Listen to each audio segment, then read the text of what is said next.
Hi all, welcome to Language Center Tutorials SSLC Kerala series. So in last three videos, we were talking about the content of William Wordsworth's poem Lines Written in Early Spring. ഇന്ന് I am going to speak about some aspects of the form. ആ കവിതയിലെ ഉള്ളടക്കത്തെപ്പറ്റി എന്ന് പ്രത്യക്ഷത്തിൽ തോന്നില്ല, അതിൻ്റെ ചില ഫോംസിനെ പറ്റിയിട്ടാണ് നമ്മൾ ഈ വീഡിയോയിൽ കൂടുതലായിട്ട് സംസാരിക്കാൻ ഉദ്ദേശിക്കുന്നത്. ആമുഖമായിട്ടൊരു കാര്യം പറയാനുള്ളത്, we all no in poems especially, എല്ലാ ഭാഷയുടെ ഉപയോഗത്തിലുമുണ്ട്, പക്ഷെ കവിതയിലും സാഹിത്യത്തിലും എല്ലാം വിശേഷിച്ചും ലിറ്ററലായ പറയുന്ന അർത്ഥം കൂടാതെ ചില ധ്വനികളുണ്ടാകും, ചില സജഷൻസ് എന്ന് നമ്മൾ പറയും. മലയാളത്തിൽ വ്യഞ്ജിപ്പിക്കുക എന്ന വാക്ക് നിങ്ങൾ കേട്ടിട്ടുണ്ടാവും. അപ്പം പറഞ്ഞതിനപ്പുറത്ത് ചിലത് സജസ്റ്റ് ചെയ്യുന്നുണ്ടാവും. We ourselves have mentioned it in one of our previous videos.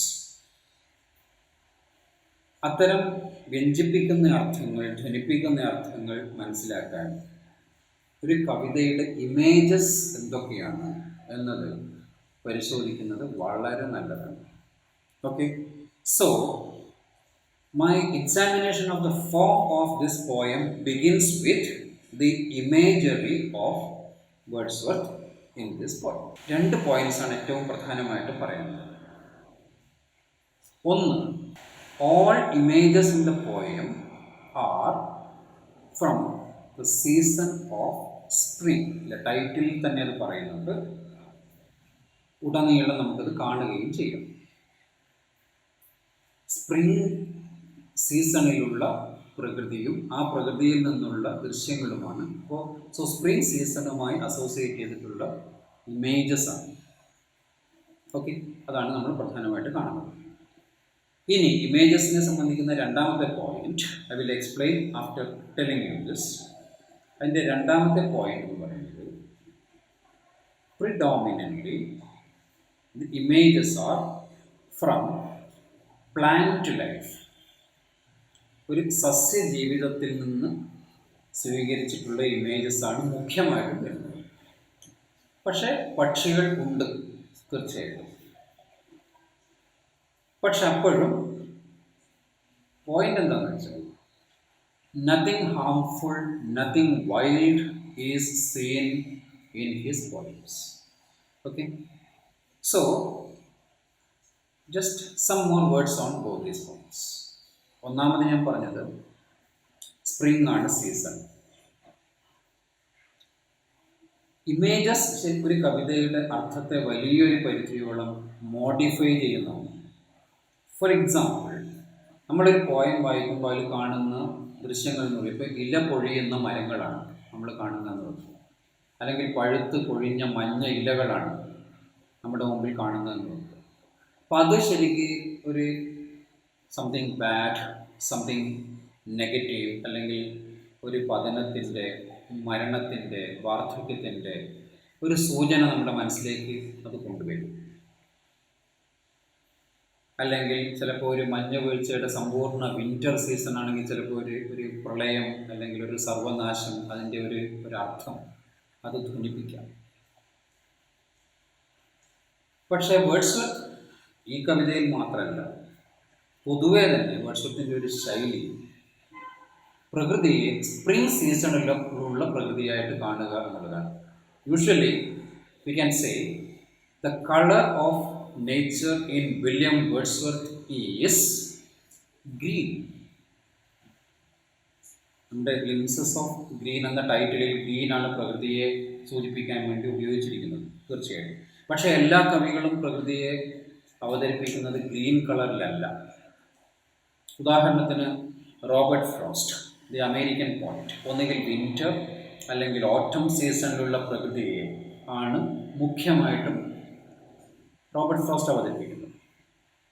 അല്ലെങ്കിൽ ഇപ്പോൾ റൈഡേഴ്സ് ടു ദ സീ എന്ന് പറയുന്ന നാടകത്തിലാണെങ്കിൽ കടൽ ഭയങ്കര പ്രക്ഷുബ്ധമായിട്ടുള്ള കടലാണ് അതിലേറ്റവും സസ്റ്റെയിൻഡ് ഇമേജ് എന്ന് പറയുന്നത്, ഡിസ്ട്രക്റ്റീവായ സീൻ.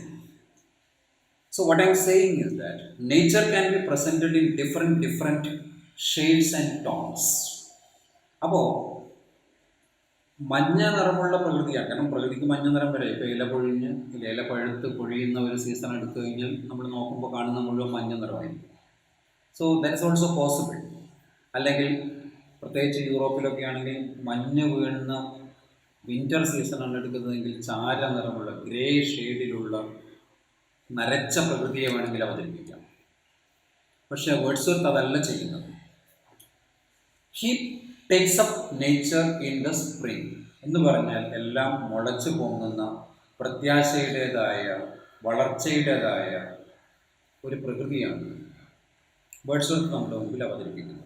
സോ നമ്മൾ കഴിഞ്ഞ വീഡിയോസിൽ അവതരിപ്പിച്ച തീമും ഈ ഒരു ഇമേജും തമ്മിലുള്ള കണക്ഷൻ വളരെ പ്രകടമായി തന്നെ നമുക്ക് കാണാം.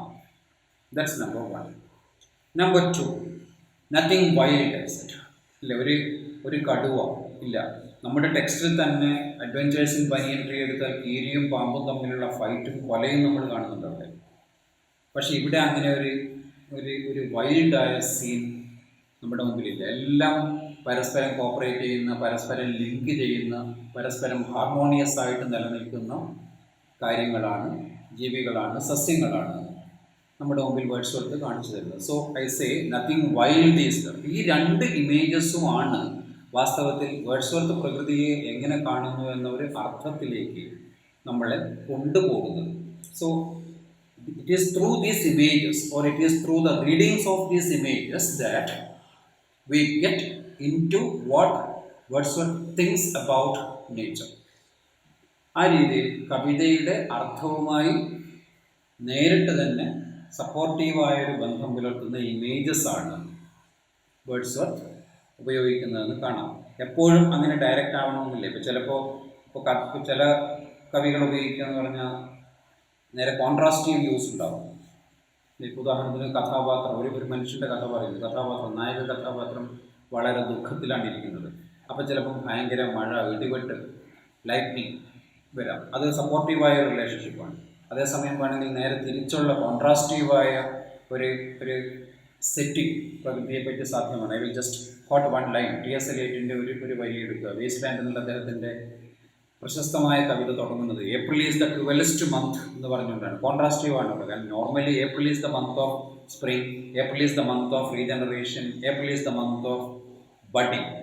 പക്ഷേ മനുഷ്യൻ്റെ ഒരു അനുഭവത്തെ തരിശായി കാണുമ്പോൾ പ്രകൃതി അതിന് നേരെ ഓപ്പോസിറ്റായ ഒരു പ്ലസൻറ്റ് മൂഡിലാണ്. അപ്പോൾ അത് മനുഷ്യനെ സംബന്ധിച്ച് ഏറ്റവും ക്രൂവലായിരുന്നു. So what I said is this: പ്രകൃതിയെ പല രീതിയിൽ അവതരിപ്പിക്കാം, ഇമേജസിനെ പല രീതിയിൽ അവതരിപ്പിക്കാം. അതിൽ വേർഡ്സ്വർത്ത് കോൺട്രാസ്റ്റീവായിട്ടല്ല, മറിച്ച് കോംപ്ലിമെൻ്ററി ആയിട്ടാണ് പ്രകൃതിയിൽ നിന്നുള്ള ഇമേജസിനെ അവതരിപ്പിച്ചിട്ടുള്ളത്. അത് സ്പ്രിങ്ങിൽ നിന്നുള്ള ഇമേജസാണ്, അതുപോലെ വൈൽഡായിട്ടുള്ള എല്ലാ ആസ്പെക്ട്സിനെയും ഒഴിവാക്കിക്കൊണ്ടുള്ള ഇമേജസുമാണ്. ഇത്രയുമാണ് ഇമേജസിനെ കുറിച്ച് എനിക്ക് പറയാനുള്ളത്. ഓക്കെ, ഇനി ഫോമിൽ തന്നെ മറ്റ് ചില കാര്യങ്ങളുകൂടി പറയാനുണ്ട്. അതിൽ ഒന്നാമത്തെ കാര്യം, പോയത്തിൻ്റെ കൺക്ലൂഷൻ ഞാൻ തീം എടുക്കുമ്പോൾ തന്നെ പറഞ്ഞിരുന്നു. It is with a rhetorical question. Rhetorical question എന്ന് പറയുന്നത് ഒരു ഫിഗർ ഓഫ് സ്പീച്ച് ആയിട്ട് നമുക്ക് എടുക്കാം. ഫിഗർ ഓഫ് സ്പീച്ച് എന്ന് പറഞ്ഞാൽ അലങ്കാരം. Rhetorical question is grammatically a question, but in meaning it is not at all a question. ഒരു കാര്യം വളരെ ശക്തമായി നാടകീയമായി അവതരിപ്പിക്കുന്നതിന് വേണ്ടി ചോദ്യത്തിൻ്റെ ഒരു രൂപം സ്വീകരിച്ച് പറയുന്നത്, എഴുതുന്നത് ആണ് rhetorical question. To take an example from Malayalam, നമ്മൾ പറയുമ്പോൾ അത് കേൾക്കാൻ എന്തൊരു രസമാണെന്നറിയുമോ? ഇതൊരു ക്വസ്റ്റ്യൻ ആണെന്ന് തോന്നാം, അല്ല ചോദ്യമാണ്. ഗ്രാമർ പ്രകാരം അതൊരു ചോദ്യമാണ്. പക്ഷേ എന്തൊരു രസമാണെന്ന് അറിയുമോ എന്ന് ചോദിക്കുന്നത് മറ്റൊരാൾ കേട്ടിട്ട് അത് രസമാണ് അല്ലെങ്കിൽ അല്ല എന്ന് പറയാൻ വേണ്ടിയിട്ടല്ല. It is a question but not actually a question. It is emphatic statement of a point. അപ്പോൾ ആ രീതിയിൽ ചോദ്യമല്ലാതെ ഒരു കാര്യം നാടകീയമായി ശക്തമായി അവതരിപ്പിക്കുന്നതിന് വേണ്ടി ചോദ്യത്തിൻ്റെ രൂപം സ്വീകരിച്ച് പറയുന്ന അലങ്കാരത്തെയാണ് നമ്മൾ rhetorical question എന്ന് പറയുന്നത്. If the winter comes can the spring be far behind. ഷെല്ലിയുടെ കൺക്ലൂഡിംഗ് ലൈൻസ് ആണ് ode to the west wind. It's a world famous example for rhetorical question. So Wordsworth concludes this poem in a rhetorical question. Okay, നമ്മൾ critical appreciation എഴുതുമ്പോൾ ഇത്തരം ഫിഗേഴ്സൊക്കെ mention ചെയ്യേണ്ടത് ആവശ്യമാണ്. അതുകൊണ്ടാണ് അതിവിടെ പറയുന്നത്.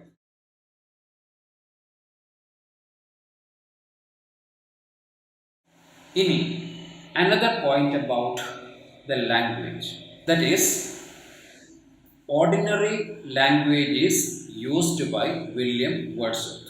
1798 കഴിഞ്ഞ് ഇപ്പോൾ ശരിക്കും വളരെ കാലം കഴിഞ്ഞു, 2 നൂറ്റാണ്ടുകളിലധികമാണ്. ഈ ഒരു ടൈമിൽ നിന്നുകൊണ്ട് നമ്മളിത് നോക്കുമ്പോൾ നമ്മളെ സംബന്ധിച്ച് ഇതിന് വലിയ പ്രാധാന്യമൊന്നും ഉണ്ടാവില്ല. പക്ഷെ അന്ന് ആളുകൾ ജീവിതത്തിൽ ഉപയോഗിക്കുന്ന ഭാഷ ഒരിക്കലും സാഹിത്യത്തിന് യോജ്യമല്ല എന്ന് വിശ്വസിച്ചിരുന്നൊരു കാലഘട്ടത്തിൽ Wordsworth started writing in the language of ordinary people, especially in the language of the villagers. വേർഡ്സ്വർത്തിന് മുമ്പുള്ള കവിതകൾ പൊതുവെ പറഞ്ഞാൽ നാഗരികമായ നഗരങ്ങൾ കേന്ദ്രീകരിച്ചുകൊണ്ടുള്ള, രാജകൊട്ടാരങ്ങളെയും മറ്റും കേന്ദ്രീകരിച്ചുകൊണ്ടുള്ള വിഷയങ്ങളായിരുന്നു കൈകാര്യം ചെയ്തിരുന്നതെങ്കിൽ Wordsworth dealt with the rural themes, village themes. അതിനനുസരിച്ചിട്ട് വില്ലേജേഴ്സായ ആളുകളുടെ ഭാഷ കവിതയിലേക്ക് കൊണ്ടുവരികയും ചെയ്തു. അത് വേർഡ്സ്വർത്ത് അക്കാലത്ത് ചെയ്ത കൊണ്ടുവന്നൊരു വലിയ മാറ്റമായിരുന്നു. ഓക്കെ, സോ അത് ഈ കവിതയിലും കാണാം. Words taken by Wordsworth are not elevated from ordinary people, they belong to the ordinary communication of ordinary people. Okay, that's one point. ഇനി last 2 points need to be mentioned. ഒന്ന്, കവിതയുടെ formal സ്ട്രക്ചറിനെ പറ്റിയിട്ടാണ്. 6 stanzas ആയിട്ടാണ് ഈ poem ഉള്ളത്. എന്താണ് stanza? നമ്മൾ പ്രോസിൽ paragraph എന്ന് പറയും. അതിന് കറസ്പോണ്ട് ചെയ്യുന്ന രീതിയിൽ പോയംസിലുള്ള യൂണിറ്റുകളെയാണ് നമ്മൾ സ്റ്റാൻസ എന്ന് പറയുന്നത്. ഇവിടെ 4 വരികൾ ഉള്ള സ്റ്റാൻസാസ് ആണ്. എല്ലാം യൂണിഫോം പാറ്റേൺ ആണ്. All stanzas have 4 lines. അങ്ങനെയുള്ളതിനെ നമ്മൾ ക്വാട്രെയിൻസ് എന്നാണ് പറയുന്നത്. അപ്പോൾ 6 ക്വാട്രെയിൻസ് ആണ്. അപ്പോൾ വരുമ്പോൾ മൊത്തത്തിൽ 24 വരികൾ.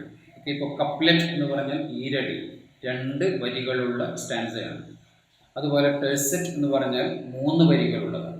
ക്വാട്രെയിൻ എന്ന് പറഞ്ഞാൽ അത് 4 വരികളുള്ളതാണ്. അപ്പോൾ ആ രീതിയിൽ വിവിധ സ്റ്റാൻസൈക് സ്ട്രക്ചേഴ്സ് ഉണ്ട്. അതിൽ ക്വാട്രെയിനാണ് വേർഡ്സ്വർത്ത് ഉപയോഗിച്ചിട്ടുള്ളത്.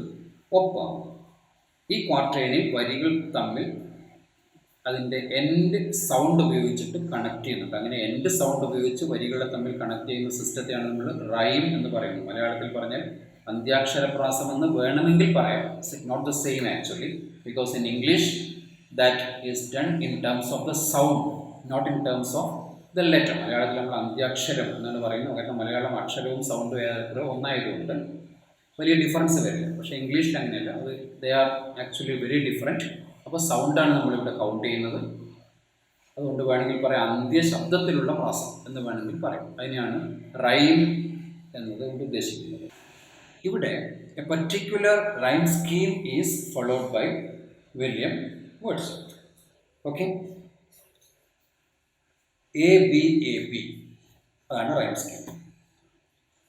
എങ്ങനെ ഈ റൈം സ്കീം എന്നുള്ളത്, if you take 1 stanza and analyze, you will understand. I will take 1 stanza only, okay, not all. ഒന്നാമത്തെ stanza, I heard 1,000 blended notes എന്ന് തുടങ്ങുന്ന stanza. ഞാൻ അവസാനത്തെ വാക്കുകൾ മാത്രം വായിക്കാം. ഒന്നാമത്തെ വരിയുടെ last words notes. I heard 1,000 blended notes. രണ്ടാമത്തെ line ends in the word reclined. Third one, thoughts. Last one, mind. ഇനി ഒന്നാമത്തെ വരിയുടെ ലാസ്റ്റ് വേർഡും മൂന്നാമത്തെ വരിയുടെ ലാസ്റ്റ് വേർഡും മാത്രം ഞാനൊന്ന് വായിക്കാം. നോട്ട്സ്, തോട്ട്സ്, എ സെയിം ആണ്, ലാസ്റ്റ് സൗണ്ട്. ഇനി reclined, mind. Second and fourth. അപ്പോൾ നോട്ട്സ് എന്നുള്ളതിൻ്റെ ആ ഓട്സ് എന്നുള്ളത് എ ആയി വെച്ചാൽ അതേ സാധനമാണ് മൂന്നാമത്തേത്. അതിൻ്റെ ഇടയിൽ വേറൊരു സൗണ്ട് വരുന്നുണ്ട്, so let it be B. അങ്ങനെ വരുമ്പോൾ A B A B. That's the rhyme scheme of this stanza. Okay, ഇതേ റൈം സ്കീമാണ്, ഇതേ രീതിയിലാണ് എല്ലാ സ്റ്റാൻസയും വേർഡ്സ്വർത്ത് എഴുതിയിരിക്കുന്നത്. So that's about the rhyme of this poem. Okay, now പറയാനുള്ള last formal point, that is metre. Metre എന്ന് പറഞ്ഞാൽ മലയാളത്തിൽ നമ്മളതിനെ വൃത്തം എന്ന് പറയും. ഒരു താള പദ്ധതി കവിതയ്ക്ക് സാധാരണ നിലയിലുണ്ട്. അപ്പോൾ നിങ്ങൾ ചിലപ്പോൾ വേഴ്സ്, പദ്യം എന്ന വാക്ക് കേട്ടിട്ടുണ്ടാവും. ഇംഗ്ലീഷിൽ നമ്മളതിന് പറയുന്നതാണ് verse, VERSE, verse. That is contradistinguished from prose. Prose എന്ന് പറഞ്ഞാൽ ഗദ്യം, വേഴ്സ് എന്ന് പറഞ്ഞാൽ പദ്യം. And Wordsworth is a poet who has used verse. Elevated ആയിട്ടുള്ള വൊക്കാബുലറി, സാധാരണ ജനങ്ങൾ സംസാരിക്കുന്നതിൽ നിന്ന് അന്യമായിട്ടുള്ള, വളരെ ആർട്ടിഫിഷ്യലി കൃത്രിമത്വം കലർന്ന ഒരു പദങ്ങൾ ഉപയോഗിക്കുന്നത് വേർഡ്സ്വർത്ത് ഒഴിവാക്കി എങ്കിൽ പോലും പദ്യം ഒഴിവാക്കിയില്ല. ഒരു പ്രത്യേക മീറ്റർ, ഒരു പ്രത്യേക വൃത്തം വേർഡ്സ്വർത്ത് ഉപയോഗിച്ചിട്ടുണ്ട്. ആ വൃത്തത്തിൻ്റെ പേര് അയാംബിക് പെൻറ്റാമീറ്റർ എന്നാണ്. ഈ വാക്ക് നിങ്ങൾ ഓർമ്മിച്ചാൽ മതി. I do not actually explain, കാരണം that will be a long portion. അപ്പോൾ അതുകൊണ്ട് എന്തൊക്കെയാണ് ഫീറ്റ്, അങ്ങനെയുള്ള വലിയ വലിയ കാര്യങ്ങൾ ഇവിടെ ഞാൻ എക്സ്പ്ലെയിൻ ചെയ്യുന്നില്ല. Just you remember this word if you can, this phrase if you can. Iambic പെൻറ്റാമീറ്റർ, അങ്ങനെയൊരു മീറ്റർ, അങ്ങനെയൊരു വൃത്തം വേർഡ്സ്വർത്ത് ഈ കവിതയിൽ ഉപയോഗിച്ചിട്ടുണ്ട്. ഇത്രയുമാണ് ഇതിൻ്റെ ഫോർമലായ രൂപപരമായ കാര്യങ്ങളെക്കുറിച്ച് പറയാനുള്ളത്. ഈ ഇൻഫർമേഷൻ നിങ്ങൾക്ക് ക്രിട്ടിക്കൽ അപ്രീസിയേഷൻ എഴുതുമ്പോൾ ഉപയോഗിക്കാവുന്നതാണ്. That's why these things are mentioned. Thank you for watching me, and we will meet in our next video. Okay, thanks again.